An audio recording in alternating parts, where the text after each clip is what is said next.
well. I hope you've been enjoying what you've been seeing so far as much as I have been enjoying presenting it to you. Once again, my name is Erica L. Harper, licensed professional counselor, personal trainer, sex therapist, and most importantly, I am your sexual performance coach. Today, we are going to be talking about an awesome topic, one that garners a lot of questions from a lot of people who I speak with, and it's going to be masturbation.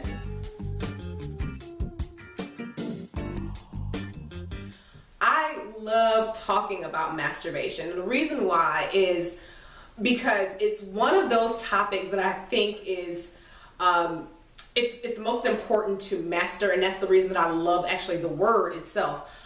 We're talking about, it's spelled M-A-S-T-U-R, but really, if you think about it as spelled M-A-S-T-E-R, Bation, we're talking about mastery. In this whole series, we're talking about mastery. We're talking about not only just being able to have sex, but have great sex and continue to have great sex for the rest of your life. But you can't do that if you don't know what that means for yourself. You can't do that if you don't know what makes you tick.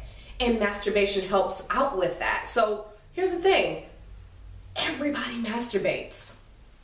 Everybody. By the time you're 15, most people have masturbated. I don't know if everybody knows that. 15 is the average age. Masturbation is healthy. It is something that can help you as you're trying to spice things up in your relationship. Unfortunately, masturbation really gets a bad rap. Historically, there's been a lot of terms that really make masturbation into this derogatory thing that you're doing. One of them is onanism. What onanism is basically saying that it's a sin for one to spill their seed outside of procreation. In fact, a lot of the terms that we still use today are just, they're horribly derogatory. A couple of the terms here, and I have to grab my cell phone for this because they're really amazing. Okay, bleeding the weasel. Have you ever heard of burping the worm? And you'll notice that a lot of these are male, right? We're talking about male masturbation. None of these really are about female masturbation. Flogging your dog, flogging the frog, cleaning your rifle, pounding your flounder, pumping the python, roping the pony, spanking the monkey, whipping the willy, looping the mule, buffing the banana. I can go on. There's lots and lots of these. I'm sure you can Google them and find all types of random terms. As a matter of fact, I want you to go ahead and if you find anything, put it under the comment section of this particular video. I'd love to hear the different types of ways that people have to talk about masturbation. Masturbation is healthy, and that's one of the things that I want to get across, and especially with women. A lot of the issues that people have with masturbation is because we think that it's because it's a mystery up there. But and with that, I'm talking about with women. Men, it's kind of an outwardly thing. You have your penis and you can kind of see it, and but for women it's a little bit different, and we always view female sexuality different than men's sexuality. So because this is such a natural and normal thing, and something that I think that a lot of people should do in order to communicate to your partner that what pleasures you, I think this is something that we should all get over. A lot of it is about the origins of where you learned about masturbation. And that is usually the thing that controls your thought processes on masturbation and whether it's healthy or not. I personally learned about that type of thing from a sex ed class when I was really young. But some people learn from their siblings, and then what happens, or their siblings or their friends, and then they never reprogram themselves the right way. And so you continue with that negative thought process of masturbation is bad, masturbation is nasty, until somebody stops you and corrects you. I am really interested to see what the people of Cleveland have to say about masturbation. Not only what they have to say about it, but where they heard about it first, what messages they received about it, and also, do they still have those same types of thoughts about masturbation as they did when they first learned about it. So come on, let's go take it to the streets. What was the earliest message that you heard about masturbation? Earliest? I was real young, like when I heard about it, like probably like fifth and sixth grade when I heard. First time I heard about it is like, basically when I was a kid. Okay. The first time I heard about it. 18. Okay. 18, okay. No, we're not the good cover. We're not the good cover for that right now. I see the camera. Okay. 13. The earliest. Yes. When did you first hear that it was a thing? Oh, when I first heard about masturbation, Yeah. I think I was like 8 years old. And from who?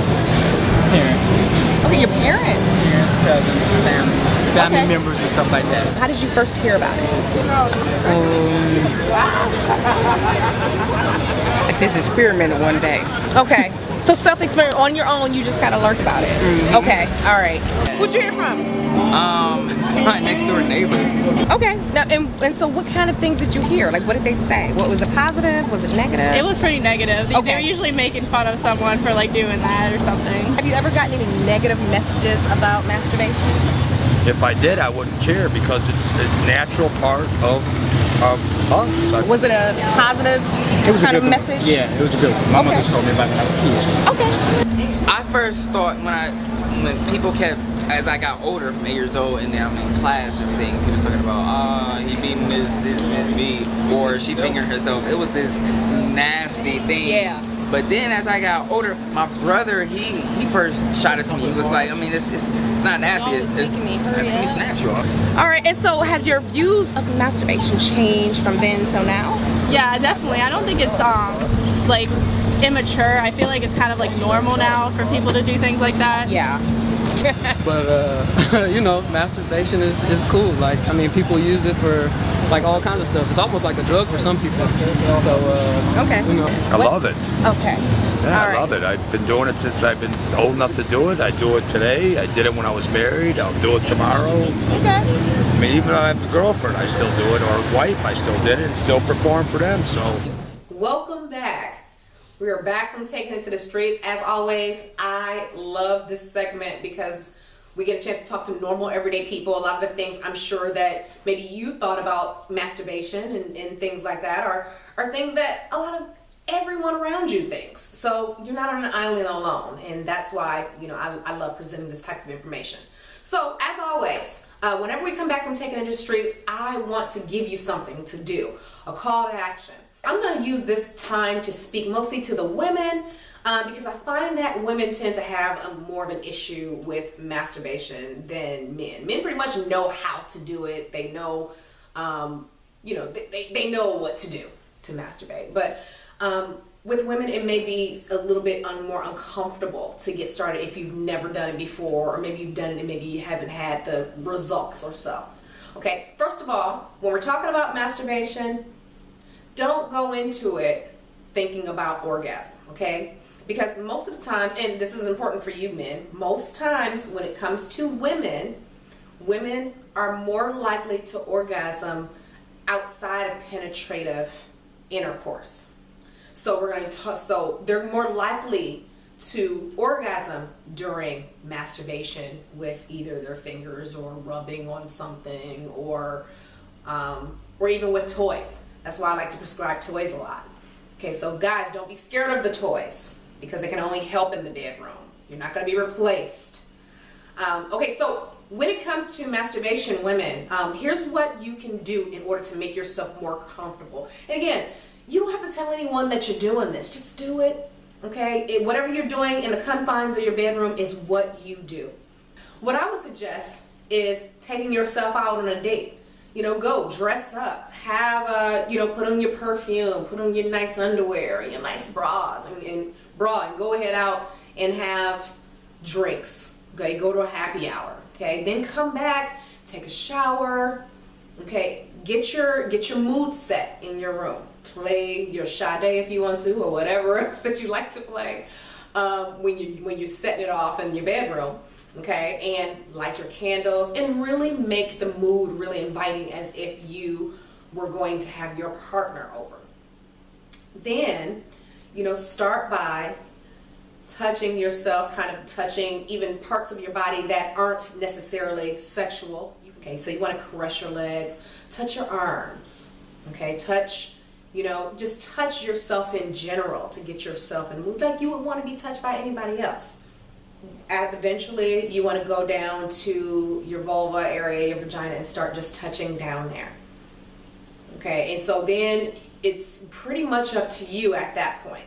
You know, you can just stay by touching around your vulva, or you can insert your finger, or if you have a toy, you can insert that, but take it slowly.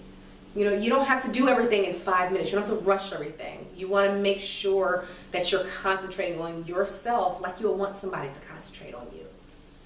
So I think that's the best way that you can start out your masturbation journey. And then that way, if you do orgasm, you can tell your partner exactly what it is that he or she needs to do so that you can obtain or attain orgasm once again. I want to introduce to you a sex toy. And today I have my assistants, William and Virginia. Okay, of course, these are named after a couple of pretty prominent sexologists, Masters and Johnson, if you don't know. But anyways, so we have, thank you, Virginia, I appreciate it. Here's what we have.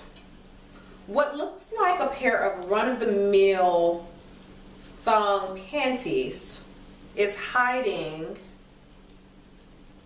a little pocket in the crotch area to insert something. Now, what will we be inserting here?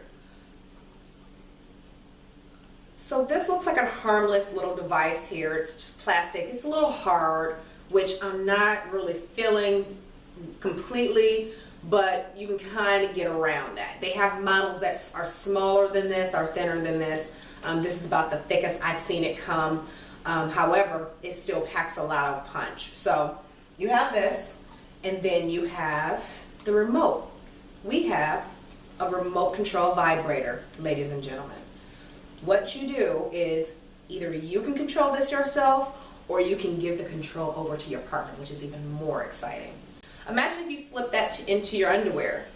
Maybe you guys are just out at the grocery store and you give this to your partner, and he or she just goes when you're in the other aisle. How exciting would that be to not know that that vibration is coming? And that sits right there on your clitoris.